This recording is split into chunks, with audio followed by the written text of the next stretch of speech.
Let's talk about sexuality. Is it spiritual? Let's talk about all the good things and the bad things that can, but let's talk about sexuality. Okay, so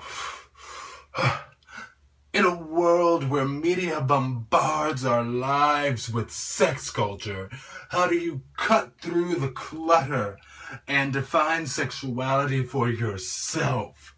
Well, I define sexuality for myself as loving who you love, being who you are, being comfortable with who you are, and being who we are is defining our sexuality, you know?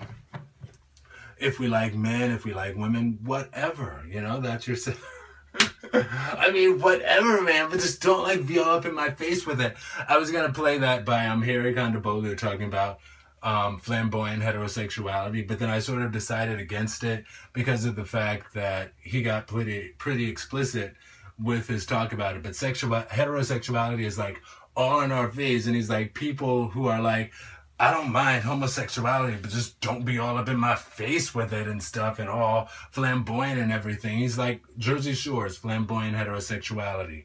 Every time you see a couple walking down the street with their baby, that's flamboyant heterosexuality because that baby is the result of their having sex. But people don't think about that stuff because it's like that's accepted as the default. And as long as that's the default, there's no extra thought that has to go into it. Just like when homosexual people have to think about why we are the way we are in terms of sexuality. But heterosexuals don't have to think about that because it's like, well, I'm the default, so I guess I just sort of lucked out, you know, while homosexuals, it's always like, well, I guess this happened when I was a child, and because it, like, granted, you are not born necessarily with a sexuality, but I do believe that people are born with a higher propensity to one sexuality over the other. That's just my thoughts on it. And for us to have to go back and think,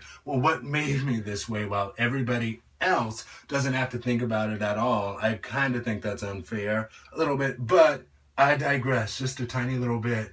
And if the Bible isn't your moral standard for love, sex, and relationships, what inspires your ethics around these topics? Well, I'm a Christian, and what I will share of it is I do believe in the Bible.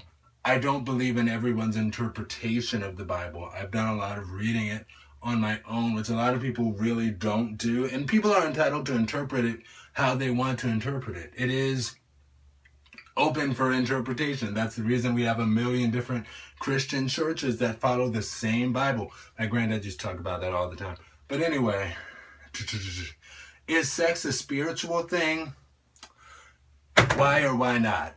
I believe so. If you put value on sex, then yes, because now some people don't put value on sex, and those people are entitled to feel how they feel and believe what they want to believe, you know. But for somebody like me, you know, hopeful romantic like me, I do put value on it. And if you give it to the wrong person, you do kind of have that feeling like, wow, you know. Like I remember watching The Real, love The Real, and Adrian was talking about how her friends were like, let's not have more sexual partners than we can count on our fingers. And she's like, every time she went to have sex with somebody, she was like, is he worth a finger? You know, like you have to think about, are you worth a finger? But it is what it is, you know? So yeah, that can be a downer, and I believe it can be a downer on your spirit. And when you're physically engaged with somebody who you feel is the right person, then that can be an upper for your spirit. But those are just my thoughts. What do y'all think? YouTube and Google Hangout.